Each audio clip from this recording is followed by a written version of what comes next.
Здравейте! Днес ще обсъдим как да оцелеем при избухване на Трета световна война. Информацията в това видео ще е полезна и за други извънредни ситуации. Нека започнем. Първата стъпка към оцеляването е планирането и подготовката. Ето няколко ключови неща, които да имате в предвид. Изготвяне на план. Обсъдете възможните сценарии с вашите близки. Създайте ясен план за действие, включително къде ще се събирате в случай на извънредна ситуация.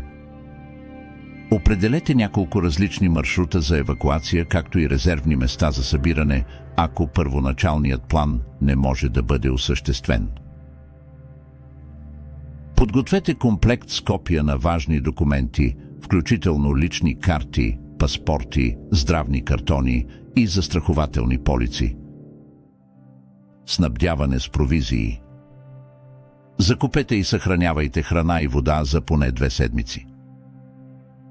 За предпочитане са консервирани храни, сушени плодове, ядки и други храни с дълъг срок на годност. За водата изчислете поне по 2 литра на човек на ден.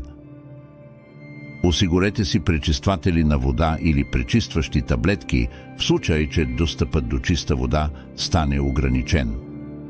Заредете се с батерии, свещи, фенери, кибрит и газови горелки. Аптечка. Включете основни медикаменти като болкоуспокояващи, антибиотици, противовъзпалителни и лекарства за хронични заболявания. Снабдете аптечката с марли, бинтове, лепенки, антисептични кърпи и дезинфекционни средства. Осигурете си термометър, ножици, пинцети и други основни медицински инструменти. Защита. Ако има опасност от химически или биологични атаки, е добре да имате противогази и защитни облекла за цялото семейство. Подгответе се и психически за възможните стресови ситуации. Разговаряйте с близките си и разработете стратегии за справяне с страха и стреса.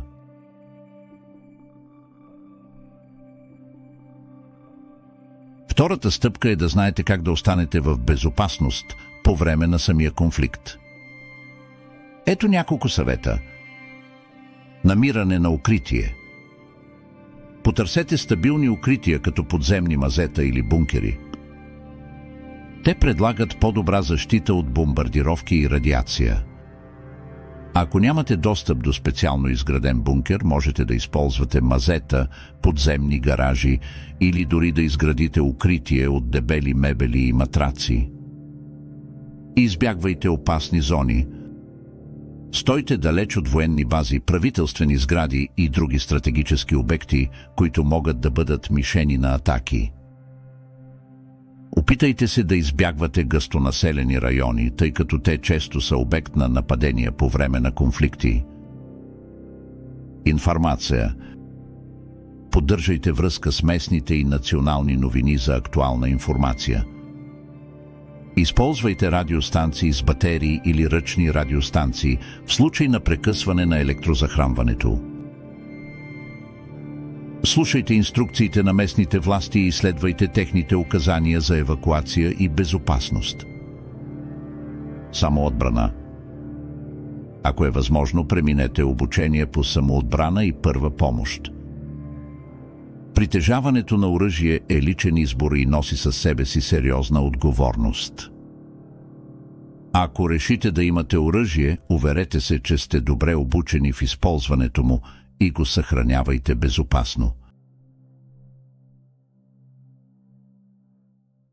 Оцеляването на конфликта не е всичко. Ето как да продължите след края му. Създаване на общност. Обединете се с други оцелели за взаимопомощ и защита.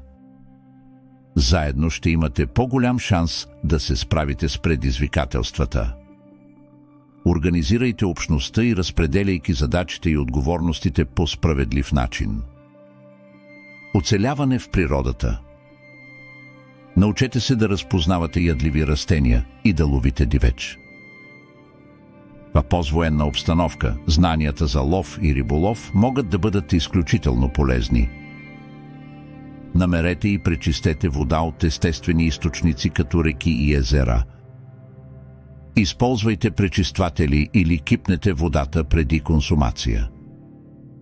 Научете основни умения за изграждане на подслон от налични материали. Това може да включва правене на палатка от платнища или използване на природни материали като клони и листа. Възстановяване. Когато условията го позволяват, започнете да възстановявате нормалния начин на живот. Това включва изграждане на жилища, прокарване на инфраструктура и иницииране на икономическа дейност. Не на последно място потърсете помощ от специалисти или взаимна подкрепа в общността за справяне с психологическите последици от конфликта.